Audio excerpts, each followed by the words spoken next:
Bom, pessoal, antes da gente começar esse bloco aqui, tanto em vídeo quanto em áudio no nosso podcast, dar uma rápida atualização para falar que o Robert Sarver anunciou que vai vender a franquia do Phoenix Suns, né? O Sarver que foi alvo de uma série de denúncias de assédio que vem acontecendo aí há mais de 20 anos dele no comando da franquia.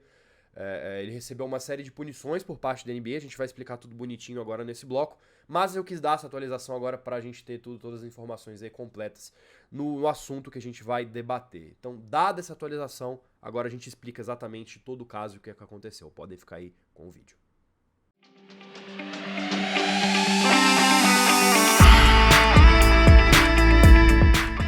Vamos lá, hein? Começando aqui o terceiro bloco do nosso programa com crise no Phoenix Suns, né? Eu vou até ler a notícia aqui, né? Que já tem alguns dias já, foi na semana passada, né? A gente teve uma reportagem da ESPN que desencadeou aí essa suspensão do Robert Sarver, né? Que é o dono tanto do Phoenix Suns quanto do Phoenix Mercury, né? Que é o time da WNBA lá do Arizona. Por conduta inadequada e falhas organizacionais, que foi o que a NBA citou como, né, a pena aí para que ele vai ter que cumprir, né? Uma multa aí de 10 milhões de dólares, né? E relata aí, né, diversos casos de racismo, de misoginia, de hostilidade. É um negócio que vai desde do começo dos anos 2000 e quase 20 anos esse cara tá na frente do Suns. E o negócio pesou lá, né? Assim, eu acho que talvez até ajude um pouco a entender os problemas internos que o Suns veio passando aí no final dessa temporada. A gente vai conversar um pouco sobre isso. Filipão, assim, acho que a respeito da conduta do Sarver em si, não tem muito o que dizer, além de condenar, assim, completamente inadequado. Não do ponto de vista apenas moral, mas também de um ponto de vista de desempenho esportivo, né? Por mais que você queira ter ali um ambiente em que é competitivo, mas você não pode faltar com respeito, né? Você não pode colocar uma pressão exagerada nos seus atletas, e aí eu acho que se estende tanto ao Suns quanto... Acho que até mais ao Mercury, que é um time que recentemente também tem tido muito mais sucessos, historicamente tem muito mais sucessos do que o Suns, se a gente for parar pra pensar em termos de desempenho em playoff, em título, né? Você acaba colocando uma pressão desnecessária, né, nos seus atletas, uma coisa que não deveria acontecer. Como é que você vê isso? Como é que você vê esse caso afetando esportivamente o Suns, né? Você acha que interferiu um pouco na temporada dos caras? Bruno, agora que veio à tona, com certeza, né? Não tem como a gente não... Você falou, é uma coisa que vem se arrastando por 20 anos. Jogadores mais de mais longevidade na franquia certamente já sabiam. E quando saiu, a notícia de bastidor que a gente tem é que ninguém ficou surpreso. Né? Ou seja, eram coisas com as quais os jogadores, né, já estavam... Era o chamado segredo aberto lá dos gringos, né? Já estavam acostumados. Né? Já sabiam, esse cara faz isso mesmo. Então, assim, claro que afeta, né, um ambiente de trabalho que você não pode contar com o seu dono, ou sabe que o seu dono é um cara problemático, um cara que tá indo contra tudo que a sociedade tá virando hoje em dia, né? Mais igualitária, mais respeitadora. A própria liga é um reflexo disso. O Adam Silver é um excelente reflexo defensor desses valores morais. Então, cara, é complicado. Uma franquia que tem problema já dentro de quadra com o DeAndre Ayton, né? A gente vale relembrar isso. Diminuíram o valor dele publicamente pra reassinar o cara depois, meses depois, né? Ou seja, se já tem esse problema dentro de quadra, fora de quadra agora tem um imbróglio muito grande. Porque a gente veja os jogadores, Bruno, saindo a público pra condená-lo, né? O Chris Paul saiu, né, enquanto capitão dessa equipe, né, e presidente da liga, da associação dos jogadores da NBA. A palavra dele tem muito poder. Então, quando ele sai à mídia, né, a público e fala e condena o seu próprio dono, cara, eu imagino que o clima não deva estar nem um pouco bom, né, Bruno? E vale lembrar, falando isso curiosamente, que o Chris Paul, coitado, não é navegante de primeira viagem dessa história, Bruno.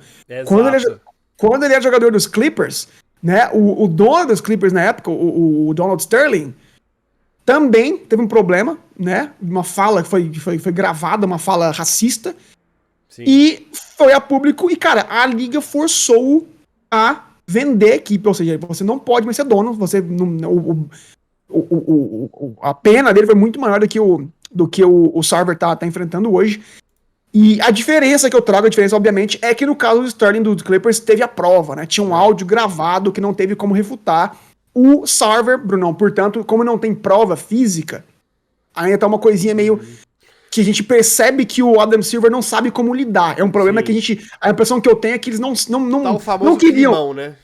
não queriam estar lidando com aquilo, Bruno. Sim. E vale assim, só pra finalizar, é, já falei um pouco, né, desse clima do Suns, que Brunão já, né, moiou, como dizem, né, no coloquialmente, o resto da liga, né, essa punição ao Sarver foi concordada entre vários outros donos.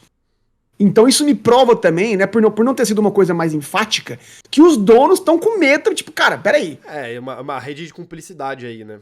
Exato, se você pega qualquer depoimento de empregado contra você e você é forçado a vender seu time, eu garanto que o Mark Cuban da vida, que esses caras vão estar. Opa, peraí.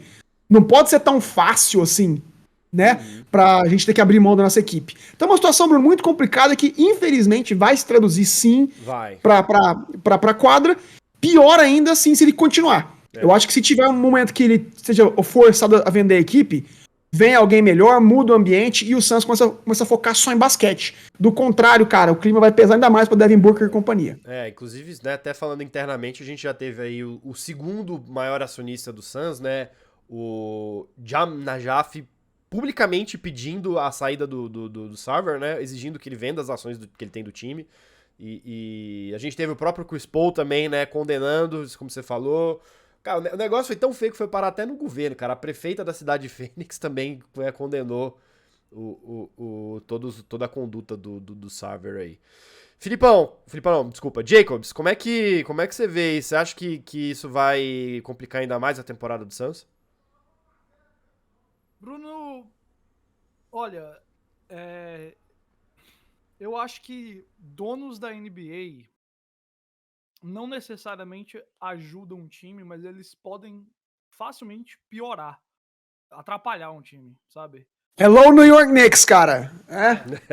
Verdade. Você pode ter um dono bom que não muda muito o resultado em quadra, necessariamente. Claro que tem uns feito o Joe Lacob aí que pela disposição a gastar acaba ajudando. Mas você pode ter um dono competente que não necessariamente ajuda, mas é muito difícil você ter um dono ativamente ruim que não atrapalha. Porque a gente sabe que nesse tipo de ambiente, a cultura que vem de cima vai até embaixo. A cultura que começa lá em cima acaba se permeando pelo time. Esse é um time que já tinha problemas com o Robert Sarver, independente de tudo nesse relato. Pela indisposição dele a gastar, e aí jogadores frustrados, a gente tem toda a questão com o DeAndre Ayton, e aí o que aconteceu no vestiário lá na série contra o Mavericks. E se você tem um cara equilibrado na liderança, isso tudo é mais fácil de resolver. Você tem alguém que vai saber as decisões a tomar. Você tem um cara que vai botar o pé na frente e dizer assim, não, a gente vai fazer X, Y, Z e talvez não conserte tudo, mas tem um rumo melhor. Quando há essa sensação de que até no topo a coisa está bagunçada, qualquer bagunça embaixo vai ficar maior. Qualquer bagunça embaixo vai ficar mais difícil de lidar, porque não vai haver confiança ali dentro na capacidade da organização Phoenix Suns de se cuidar. É infeliz que tenha chegado nesse ponto, porque já se ouvia história sobre o Sarver há algum tempo, né? E né, assim, a gente não quer fazer nenhuma acusação de que não tem a base, mas se fossem fazer assim, uma odds de aposta qual o próximo dono da NBA a surgir uma história dessa, provavelmente a maioria do pessoal ia citar o Robert Sarver como favorito, pelo que já se ouvia e falava dele assim. E agora chegou nesse ponto. Chegou nesse ponto que até o Adam Silver vai ter que lidar com o maior abacaxi dele como comissário da NBA até agora. Já até deu uns vacilos e precisa se organizar aí também. Mas eu acho que o Phoenix Suns ainda tem um elenco e um técnico capaz de disputar a primeira posição no Oeste e de chegar tranquila, não tranquilamente porque é difícil, é playoff, né, mas não seria nenhum choque o Phoenix Suns chegar na final de conferência, até na final da NBA, e até, quem sabe, ser campeão. E até, inclusive, imagina o abacaxi que seria entregar o troféu pro Robert Sarver, caso o Suns fosse Ele campeão. foi. Ele tá banido Um dos disso, efeitos né? da punição é ele foi banido de. Ele não É. pode entrar em ginásio, ele não É pode verdade, participar é de verdade, nada. verdade. Ele não pode. Mas se torna mais difícil acreditar nisso tudo, porque tá acumulando essas polêmicas e problemas ali. E é barulho, sabe, cara? E a gente É. vê que normalmente os times que são campeões não tem barulho. Sim. O que tá rolando em quadra é o Ou- foco. Não ou coisa até tem- atrapalhando Ou até tem barulho, mas o vestiário tá blindado, né?